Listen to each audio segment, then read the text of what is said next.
Go ahead. I mean,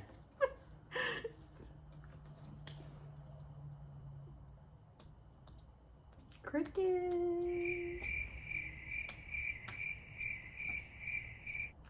All right. Hey, everyone. I'm Joanna. Who are you? I'm Abraham, her husband. So we decided to do a YouTube to answer some questions about what it's like to have a baby and how much time we have left to ourselves after a newborn. So a lot of you have been wondering, so we were like, let's just do a Q&A and yeah, featuring Abraham. And Stella, but she's napping over here. Are you nervous? A little bit. I mean, I've never really done this, so. Okay. Well, how has our life changed with a newborn? Go ahead. Well, you go first. Ladies first. I already carried her for 9 months. That's true. What was the question? You forgot, really? How has it been with the newborn? Yeah. Well, your life definitely changes. That doesn't mean, you stop doing what you did before. It's just now you have a lot of more patience to do things. Definitely. What about like with our marriage? What do you think? Definitely with our marriage. I mean, it brought us together for sure. It's kind of hard to describe unless you have a kid, but it's just like so many emotions, so many feelings all at once, and you're just trying to like take them in, but it's just very joyful, I guess. That's a good word to describe it. It's just very joyful, very blessed. It's good. I love being a dad. He's really good at being a dad, by the way, which didn't shock me. He was like right away like, let me help you change diapers, let me help you feed her, with feeding her, I did try to breastfeed. However, she wouldn't latch on correctly. She wouldn't eat enough. So the first week that she was born, she lost a lot of weight. So I still give her my breast milk, but I pump. But anyways, go ahead. Just a little disclaimer.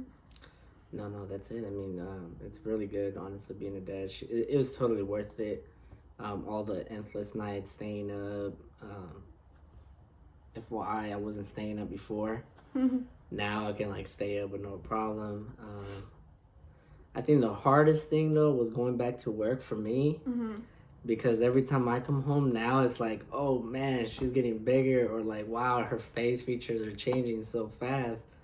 And I was only gone for like 8 hours, or 8 hours or 9 hours because I was driving or whatever. But yeah, I think that was the hardest thing for me, just going back to work. So I'm here with her during the day, and I love that extra bonding time I am receiving with her because I don't have to go back to work till a couple of months. But at first it was a little difficult for me, I'm not gonna lie, because as a woman you can easily fall into postpartum depression, and I felt like if I didn't have his support the first month or so, I really felt like it was something I could have easily fallen into. He was really positive, and my family was really like a big support, and I was lucky to have them. But now that we moved out again, it's totally an undescribable feeling, being there for your child. And especially I feel lucky enough to have a husband that was like, you know what, stay home with her a little bit longer. And if you personally know me, like, I love to work, I love to get money, I love to be independent, like, it's just the way I am. But your priorities definitely change, and my daughter will always come first. So I love being home with her, and when the time comes, I know I'm gonna miss her so much. March. 2 more months, y'all. Yeah, so I don't want to talk about it yet. And then a couple people asked me how my labor went, so I'm just gonna sum it up really quick. I was lucky enough to have her naturally. However, I did request epidural when I got to 5 centimeters. How was the pain? Like, if you went through it, right? But Well, I mean, I was there, like, the whole process, since we got to the hospital. Mm-hmm. And it hurted me seeing her in pain, but I just can't feel what she feels. Mm-hmm. I did keep telling her, like, babe, you're going to be okay. If I could take that pain away from you and take it, I would. I probably won't handle it, but I will just still take it. But she was in a lot of pain. After the epidural, I think you were just more calm, where, all right, let's do this. Let's get this baby out. Like, I think you were just ready after that. But yeah, so what happened is my water broke on a Sunday, and I didn't have her till the following day, which was Monday. And when my water broke, like, I really, really wanted to feel the contractions, and they were just so light. And I was like, great. Like, we took our time to get to the hospital too. Yeah, we did, because I knew if I didn't feel so much contractions, I wasn't gonna dilate as much. So what I did is I just mentally tried to prepare myself, and I showered and we ate. Yeah, we had breakfast, walked Yeah. Stella, our dog. Oh yes, that was the dog. She's over there. And so we were just like, okay, let's just wait it out and see. However, we didn't take too long, because once your water breaks, you are more prone to an infection. So we got there in about 2 hours afterwards, and I knew it was going to take a long time because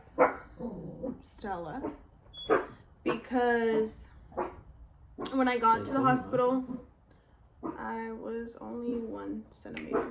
Oh, did someone? Let me double check. We don't get visitors, so.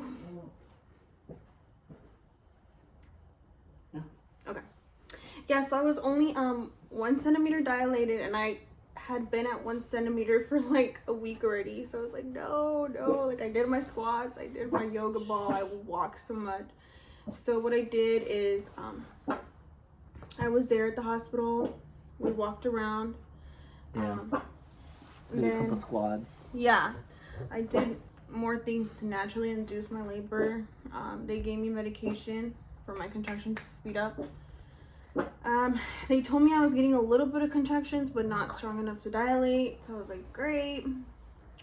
By the time it was like about maybe like 10 p.m., I was getting them really strong. Like, I kept telling my nurse, check me. Like, I know I'm not at 1 anymore. Please check me. She was like, no, I cannot check you. You got this. Honestly, I think feel like shout out to the nurse though. Like, she was really there, like, supporting you. Like, I don't know, like, she knew exactly what to say, to do. Like, she was really on top of it. I feel like we would be lost if she wasn't there, you know? Yeah, so. Because my parents were there with me, but by the time, like, my contractions came super strong, they had already gone home because they don't see good at night to drive. So I was like, no, like, go home. This is going to take a while. So my contractions were super strong, and I was like, I know I am not at 1 centimeter anymore. Like, you need to check me right now. And she was like, I have to wait for whatever your doctor says, this and that. So I just kind of waited it out. I was like, not screaming, but I was just like squirming in my bed. And she's like, breathe. And honestly, in that moment, you don't even know how to breathe. Like, you just want to get it over with. And I'm pretty good with pain, but this, nothing prepares you for. So yeah, it was like about 1 a.m. and she's like, okay, I'll finally check you. And no, it was probably a little bit earlier than that, huh? Yeah. It was probably like 12 or 11:30. Like, it was getting around later, but I couldn't take it anymore. I'm like, I need the epidural. I don't care how dilated I am. Give me the epidural now. Like, babe, tell her to give me the epidural. I was like, all right. I pressed the button. Can we please get the epidural? Like, and she checked me. She was like, you're a 5 centimeter. Oh, Lord, I'm getting that epidural. When she gave me the epidural, the main doctor that gives epidurals, I don't know what they're called, she missed. That was like the second scariest thing I ever done. The first one, we'll talk about it another day, but the Holding Scarlett for his shot. Oh, okay. That was hella hard, but we'll leave that conversation for another day. Yeah. Nah, but watching the doctor put the needle inside like your bag And missing. I was pale. Yeah, because I looked and I could see the doctor was like, and I was, oh shit. Like, what? What does that mean? What does that mean? Like, yeah. I was like, wow, that was crazy. The reason she missed is because she said my vein was like too thick or something. She's like something about the blood or something. I don't know. Yeah, she said it wouldn't affect me or anything, but she's like, I have to do it again. And I was like, oh my gosh, my contractions are so strong. I'm not gonna stay still. But thankfully everything went great. Once I got that epidural, it was a breeze. Honestly, it was just, I was able to sleep for a little bit, and then at 4 a.m. it was time to push. Yeah, I thought it was a practice too. The doctor woke us up, or the nurse, she was like, hey. I was already awake, but he was sleepy. Yeah, I took a small nap.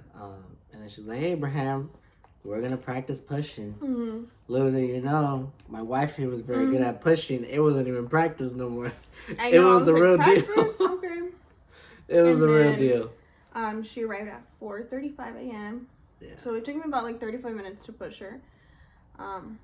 Which in my mind is not a lot, because honestly, I was ready. I was ready to just push her out. Yeah, you made it seem like you have had like kids before or something like that. No. That was just, boom, salió. Definitely not. But the thing is, you have to wait for your contraction, and that's when you push. Because if you don't, you're really not pushing efficiently. And with the epidural, you can feel the contractions, but not as much. So it's like, I hope I'm not pushing for nothing, you know? And I do have asthma, and I forgot my inhaler, and they did not give me no oxygen, nothing like that. So I was like, oh, okay, Abraham, give me water. Yeah. And then I would push like 3 times, and then give me more water. And that's how I felt like I was in a boxing match or something. Yeah. But like, go back to the corner. Here you go, more water. You got this, baby. Definitely, it was really rewarding as soon as we felt Scarlett for the first time. Nothing else mattered. We both cried a little bit. I'm surprised you cried because you're a Virgo. I'm a Cancer, so I knew I was gonna cry. I don't know, like seeing her, like even now, like I think she turned me into like a big softie. You know, I'm like crying and singing and just, you know, doing dad stuff. So she definitely changed her life. Definitely. And so yeah, after that we just stayed one more night in the hospital. I went through a lot the first week too, because I got an ear infection and so many things like added up to one. So my recovery was a little tough. Even though I didn't have a C-section, I literally was like in a lot of pain. I don't know how to describe it. It was like surreal. So for me, the labor itself was not like the worst part, as everyone says. For me, the recovery was. But I'm so happy where we are now. We still have goals to meet this year, like to completely recover from, you know, labor and what I went through, and, you know, stuff that he had to adjust to becoming a dad. But we definitely love where we're at. And yeah. Yeah, it's an amazing feeling. It's just one kid it is, guys. Nah, definitely more. Just maybe like 2 or 3 years or something. And then we can aim for another one. What else? Do you want to add anything? Add anything? Yeah. Because we did get some questions. We were like, let's just make a video and talk about it. That way, you guys know. But let's see. No, I mean, I overall think you did really amazing. You know, carrying her 9 months, and I don't know if you guys know, but she worked like 2 weeks before Scarlett was born. Like, she was working. It was 1 week. Oh, okay. 1 week before Scarlett was born, like, she was still going to work. Like, that was crazy. I felt really good.